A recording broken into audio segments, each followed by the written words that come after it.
and welcome back to the Graceful Tangle YouTube channel. I'm Amy Kate and I am so excited that you are here today.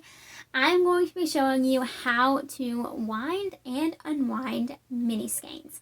This is going to be a really fun tutorial. Winding mini skeins is so fun and honestly pretty therapeutic. And it's a great way to store scraps of yarn, leftovers if you have finished a project and you want to store these nice and safely, and just in a small way that looks nice and presentable. It's also common for mini skeins like this to be sold in sets or advent calendars or anything along those lines. So this tutorial is just going to show you how to wind them and how to unwind them. Now I'm going to be using a yarn Swift and ball winder throughout this tutorial. I highly recommend having both of these tools as a knitter. It just really opens the possibilities of the different yarns that you can purchase and use, and it makes your life a lot easier, especially a ball winder. Trust me, your life is going to be changed after you purchase that. So I'm going to link the two that I use down in the description box below. They are not the only two out there. They're not the best two out there or the worst at all. So definitely choose whichever ball winder and Swift works best for you and how you like to use it. But for me personally, these two work great for me. So again, they will be linked down below. I encourage you to check those out if you are interested. So the way that I wind minis is a little bit unique, and I'm excited to share it with you guys. So let's go ahead and hop into the tutorial.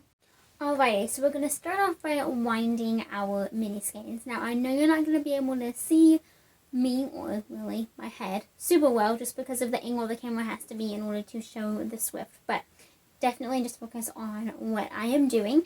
Now I'm going to start with some scrap yarn. This is some yarn that I used to knit a pair of socks.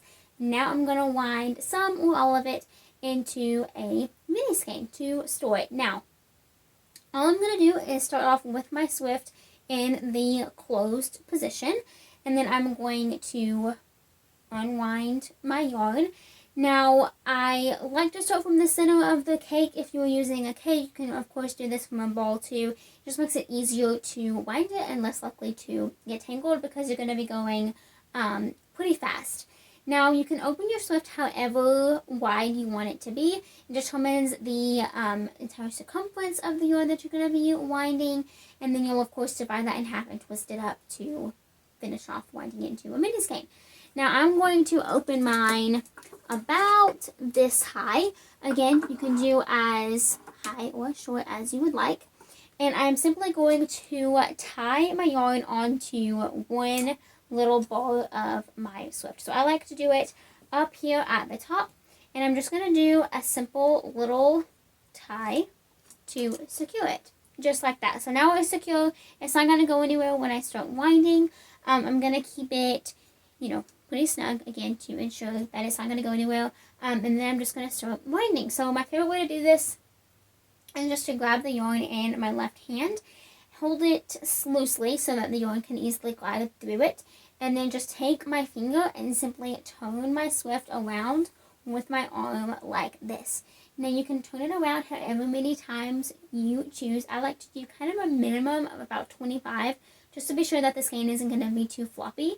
25 wraps around is about 10 grams for this height of my Swift.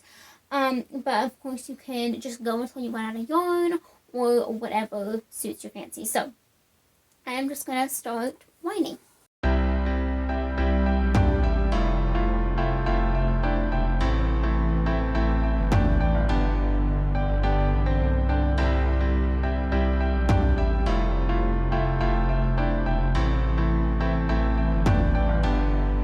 Alrighty, so I have such angles so that you can see it a little bit better, but I have finished wrapping the yarn around my Swift as many times as I want.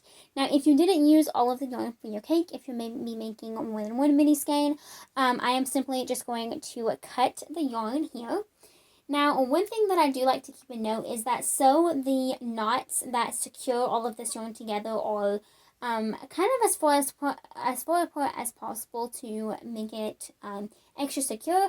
I like to stop about halfway. So the end is right here, where I began is on the opposite side of my Swift. So I just like to ensure that.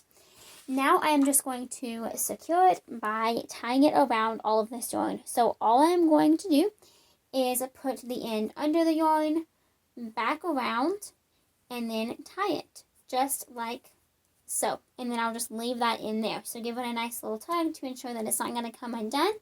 Then I'm going to turn the Swift over to where I started and do that same thing on the other side. Let me show you a little bit closer.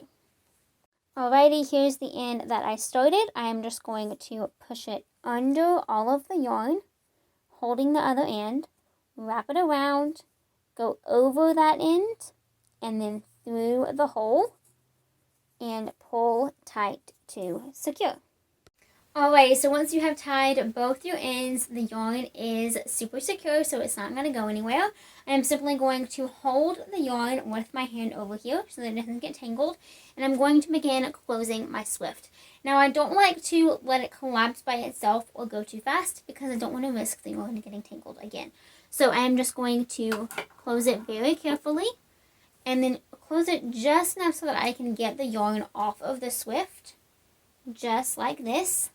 And then I'm going to grab both ends and twist with both arms to start winding it. So I'm just going to do this again and again until it gets pretty tight. A thing that I like to keep a note is once I can stop twisting and it starts kinking on itself, that means it's nice and tight. So I'm going to then fold it in half, and I kind of like to use my chin to mark the halfway point. And I'm just going to pull the other end through itself and then let go and let it twist. And you might have to kind of straighten it out just a little bit, but that is what it looks like. So now I'm going to be doing pretty much the same thing, but unwinding a mini skein. So I have this one that I wound a while ago. I'm now going to undo it, put it back on the Swift, and then onto the ball winder to wind it up. Now, if you don't have a Swift or a ball winder, you can absolutely do this any way that works best for you. You could put it on the floor and undo the knots and wind it into a ball that way. You could get a friend or a family member to unravel and hold it in their arms for you. I do recommend a method that keeps both ends taut because I just think it's less likely to get tangled that way. But you can do whatever method works best for you. Again, I'm going to be using a Swift today. So I'm going to start by closing my Swift and then unraveling the mini skein. So I'm simply grabbing this up at the top, letting go, and then letting it unwind, and it should result in a nice big loop of yarn. I'm going to place that over my Swift just like so, and then open it up enough, so that it is nice and taut all the way around. And then I'm going to push the bottom up and secure it for this specific style of Swift. And then I'm going to undo the knots I made to wind it. So I'm simply going to find each knot and just pull on it a little bit to let it go. And then I will turn the Swift until I find the other knot. And again, pull on it just a little bit to undo the knot. Now you'll notice that there is typically one strand of yarn kind of going under all of the other strands, and then one strand on top. You want to use the one that's on top to avoid any tangling. So that is this one for me. And then I'm going to attach it to my Swift, to my ball winder, and get ready to wind.